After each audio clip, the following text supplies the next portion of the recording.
25,000 soldiers, barbed wire and fences, lethal weapons and armed military vehicles. It may sound like I'm describing a war zone to you. I'm not. I'm talking about the world's oldest and loudest democracy.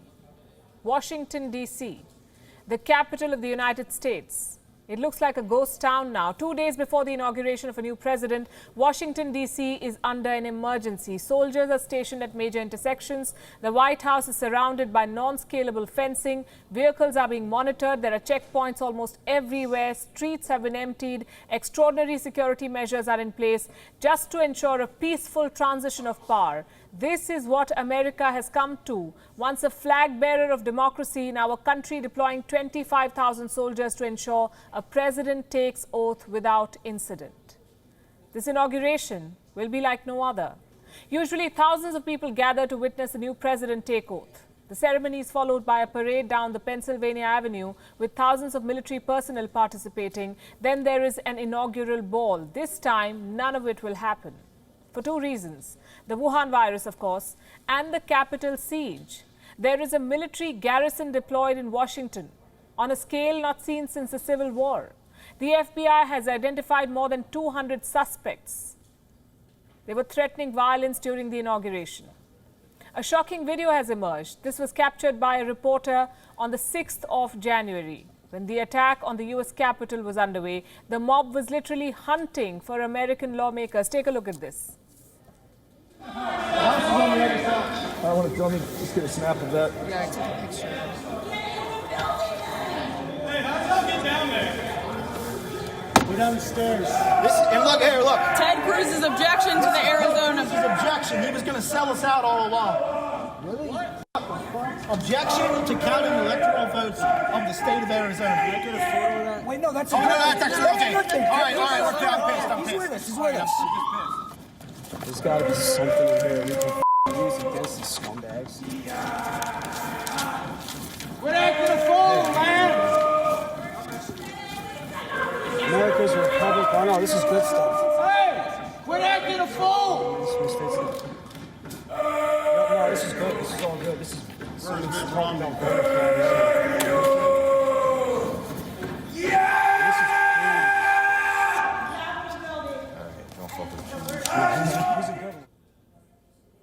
There's a clear and present risk to not just the incoming president, but to the lawmakers as well.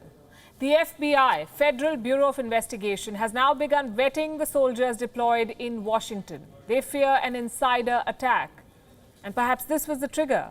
On your screen now is a video of the Capitol siege. It is now believed that members of the American military and police, listen to this carefully, members of the American military and police could have been part of this attack. Going by one report, at least 21 members of the U.S. military or law enforcement agencies have been identified. This includes serving as well as former military men. The Secretary of Army addressed the press yesterday. A journalist asked, "What are your concerns?" The Secretary said they're worried about the unknown. What's your concerns about a possible insider threat? It's the unknown. January 6th, there were representatives from all of the services who were at the rally when it started on the ellipse and then migrated towards the Capitol. So the question is that all of them? Are there others? So it's clearly something we need to be conscious of inside the entire formation, let alone men and women that may be assigned to this operation here in the Capitol. We've also been vetting them through the FBI.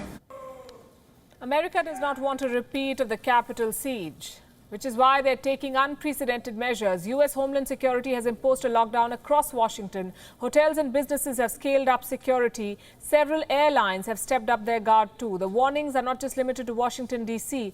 All states in America have increased security.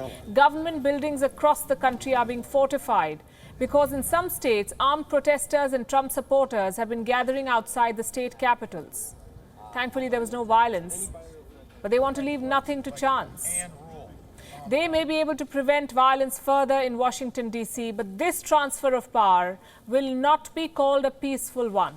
Tension is thick in the air. A new president will take oath under the shadow of the gun. And Americans have only one man to blame for all of this: Donald Trump, the outgoing president, who used lies and propaganda to undermine the election. For all his defiance and bombast, Donald Trump will have a silent exit from the White House. Trump will leave the White House early morning on Inauguration Day, the 20th.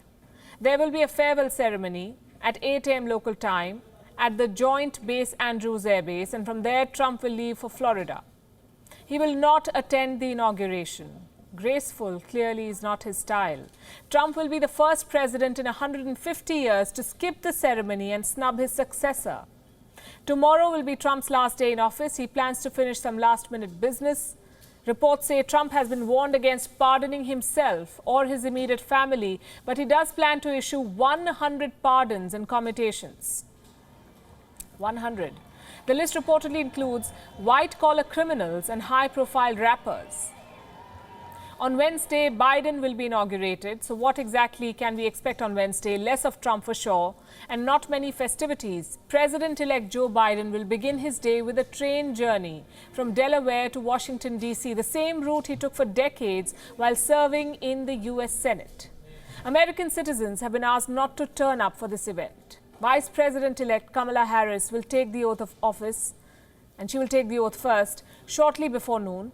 And Biden will take oath at 12 o'clock local time.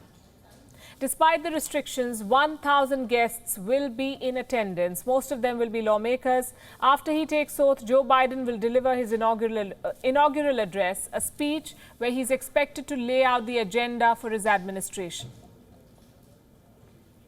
This man, Joe Biden, spent 50 years in politics. 30 years since his first presidential bid. Now he's finally getting it. But it won't be a happy day for his country. It will be a day for the U.S. to introspect. Why does America need 25,000 soldiers to ensure its new president can take oath without violence?